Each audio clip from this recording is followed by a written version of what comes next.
Сәлем кереметжан, менің атым Жансая, мен психолог, психотерапевтпін. Бүгін мен саған осындай табиғат аясында керемет жерде отырып, таудың етегінде прокрастинация, жалқаулық, еріншектік, оның қайдан пайда болатынын және одан қалай құтылуға болатынын мен саған айтып беремін. Егер сен ойлайтын болсаң, мен міне бірнеше күн болды, кеше бүгін пайдалы ешқандай іс жасаған жоқпын, мен еріншекпін, мен прокрастинацияға түсіп кете беремін, менде бір нәрсе дұрыс емес деп ойлайтын болсаң, мен саған айтайын, кереметжан, сенде барлығы дұрыс. Сенде болып жатқан нәрсе ол адам табиғатының барлық адамға тән нәрсе. Ең бастысы айтатыным өзіңді жегідей жемеу.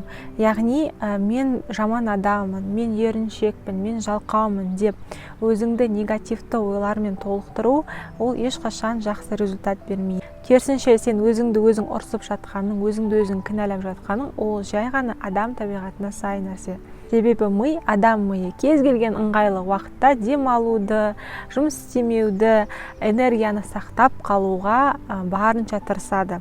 Сол үшін барлығын жасайды. Яғни ол миымыз соған қалыптасқан. Бұл адамдардың барлығына тән нәрсе. Сондықтан бұл жерде өзіңді кінәлаудың қажеті жоқ. Ал енді әрине мен адам екенмін, менде сондай процестер болады екен деп жалқауланып жата беруге болмайды. Енді одан қалай шығып оны прокрастинацияға түскен кезде тез ресурсты күйге енуге болады. Мен саған қазір ол туралы бірнеше техника айтып беремін. Ең бірінші, бір парақ қағаз алып, тыныш жерге ыңғайланып отырып, телефонды өшіріп тастап, ешкім мазаламайтын жерге отырып, өзіңмен өзің рефлексия жазу. Яғни бір парақ қағазды, ақ парақ қағазды немесе дәптерді аласың да, соның ішіне ойыңа келген нәрселердің барлығын жазасың. Сені дәл қазір мазалайтын, сен мүмкін бір нәрсе туралы көп ойлап жүрген шығарсың. Соның барлығын қағаз бетіне түсіру өте маңызды.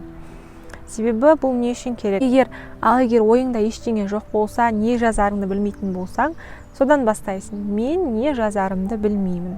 Әр қаратай өзіңнен өзің бұл техниканы бастап кетсең, түп санаң өзінен өзі саған белгілі бір ойлар береді, жібереді, сигналдар береді.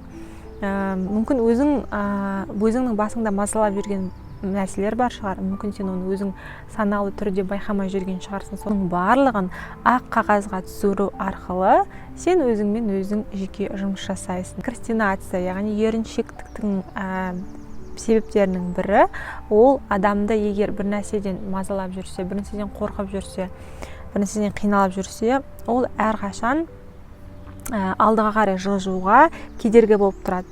Сен ол ойлармен отырып оны шешіп, біреумен сөйлесіп, немесе тым жақсы болса қағаз бетіне жаза түсіріп, өзіңмен өзің, мен мынан нәрсе мені мазалайды екен ғой, менде мынандай проблемалар негізінде бар екен ғой, мені біреу ренжітті, маған біреудің бұлай айтқан сөзі ұнамайды деген сияқты бүкіл нәрсені жазып өзің кейін қарайтын болсаң соған, ол саған кәдімгідей көмектеседі.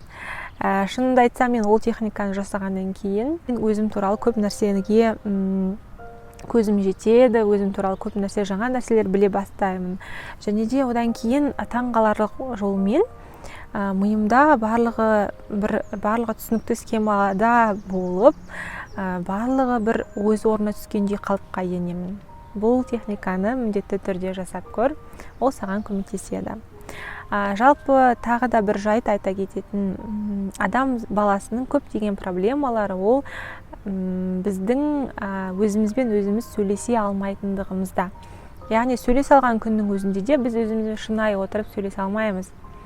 Сен нені жақсы көресің, сен нені жақсы көрмейсің, саған не ұнамайды деген сөздер сияқты. Көбінесе әрине біз сыртқы болмыстарға, құбылыстарға жаба салғанды жақсы көреміз. Мысалға, бүгін көңіл қошым болмаса, бүгін ауа райы нашар, немесе тамақ дәмсіз болды деген сияқты бір сыртқы болмыстарға жаба саламыз.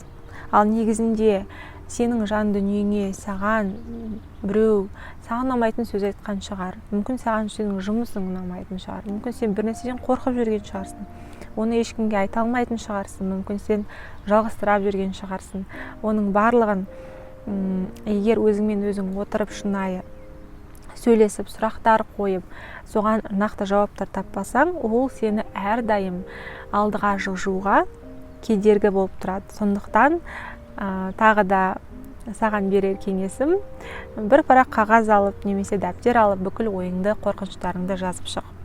Содан кейін жеңілдеп қаласың және алдыға қарай жылжуға өте оңай болады. Енді келесі тағы бір нәрсе айтатын, сол жеңілдегеннен кейін адам бір нәрсеге ұмтылғысы келеді. Яғни бір нәрсеге емес, көбінесе адамдар, менің білуімше, бәрін бірден бастап келеді. Бүкіл өміріндегі сфераларды жақсартқысы келеді.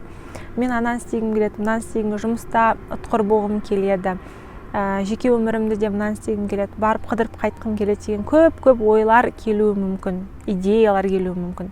Сол кезде, яғни барлығына бірден бастап кетемін десең, ол үлкен қате болады. Себебі сенің миың ол бірден барлығын жасауға бейімделмеген.